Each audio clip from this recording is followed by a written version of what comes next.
Hello les amis, une petite vidéo encore pendant la séance de sport. Aujourd'hui j'avais envie de vous parler de manque de motivation, le manque de motivation et vous expliquer à quoi ça peut être dû. Un manque de motivation, surtout professionnel, je parle surtout dans un cadre professionnel. Dans un cadre professionnel, aujourd'hui on vit dans une société où beaucoup de gens réussissent, aussi bien dans les réseaux sociaux, dans le travail, dans les entreprises, voilà. Donc on est souvent dans cette comparaison de réussite et on cherche à se motiver, on cherche à se motiver à réussir. Mais est-ce que c'est vraiment bien de chercher à se motiver? Voilà. Alors quand on ne cherche pas à se motiver, souvent on est en train de procrastiner, hein. On est en train de remettre à plus tard ce qu'on va pouvoir faire. Et, et procrastiner, c'est pas forcément quelque chose de négatif, hein. Quand aujourd'hui on est dans un cadre professionnel et qu'on procrastine, c'est peut-être plutôt un signe. C'est le signe simplement qu'on n'est pas à la bonne place. On n'est pas là où il faudrait qu'on soit. Tout simplement, c'est un signal que notre corps, en tout cas que notre mental nous envoie sur le choix qu'on est en train de faire, sur l'activité qu'on est en train de faire, hein. Donc très important pour se motiver, en tout cas, il ne faut pas chercher à se motiver pour se motiver. La motivation vient naturellement, hein. Donc pour se motiver, il faut être inspiré. Je dirais tout simplement inspiré par ce que l'on fait. Quand on est inspiré par ce que l'on fait, vous allez voir, tout arrive naturellement. On fait les choses d'une manière très naturelle, on n'est pas bloqué dans ce qu'on fait, on a l'envie de le faire. Donc c'est parce qu'on a trouvé certainement le bon chemin, tout simplement. Donc une des clés de la motivation, c'est soyez inspiré, hein, soyez inspiré dans ce que vous faites.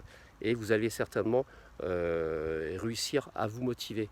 Ensuite, deuxième chose, quand on veut réussir, en tout cas dans le domaine, dans un certain domaine, il ne suffit pas d'être inspiré, il faut aussi savoir choisir le bon rêve. Le rêve, le vrai, la vraie, le, excusez-moi, le bon chemin et donc son rêve, son véritable rêve. Parce qu'on a tous des rêves, on voit des gens réussir dans les réseaux sociaux, on voit des gens réussir dans les entreprises, on voit des gens réussir en politique, dans tous les domaines, et c'est des choses qui nous font rêver. Donc, mais est-ce que ces chemins sont faits pour nous? Donc il faut choisir son bon rêve. Quand on aime un domaine, on sent que c'est son chemin, et tout est beaucoup plus fluide, tout est beaucoup plus facile, hein. Donc voilà, moi-même, personnellement, j'ai dû faire des choix dans ma vie et pouvoir réussir, sensation de pouvoir réussir et de sentir cette fluidité, c'est un bonheur voilà, c'est un bonheur qui arrive et où on se dit, on est sur le bon chemin. Voilà. Donc après, il y a d'autres choses. Il n'y a pas que ça. Donc être inspiré, c'est bien, ça permet de se motiver. Être sur le bon chemin, choisir son bon rêve, c'est bien aussi, ça apporte de la fluidité. Et après, il y a un troisième point qui est très important, qui est le rythme.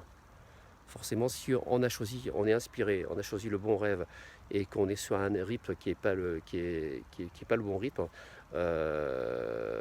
voilà, on va manquer de motivation également. Si on se fixe des objectifs qui sont inatteignables, euh, eh ben, le rêve, ça a beau être le bon rêve, on a beau être inspiré, on va manquer de motivation. Donc savoir choisir le bon rythme, c'est savoir choisir ses objectifs, tout simplement. Donc l'objectif, du pas à pas, simplement. Faire les choses lentement, à son rythme, et avancer, voilà. Donc écoutez, j'espère que j'ai pas été trop... j'espère que j'ai été, en tout cas j'ai été clair dans cette petite vidéo que j'avais envie de vous faire, là, tout simplement, en faisant mon exercice, j'avais envie de partager cette petite vidéo. Écoutez, continuez à me suivre.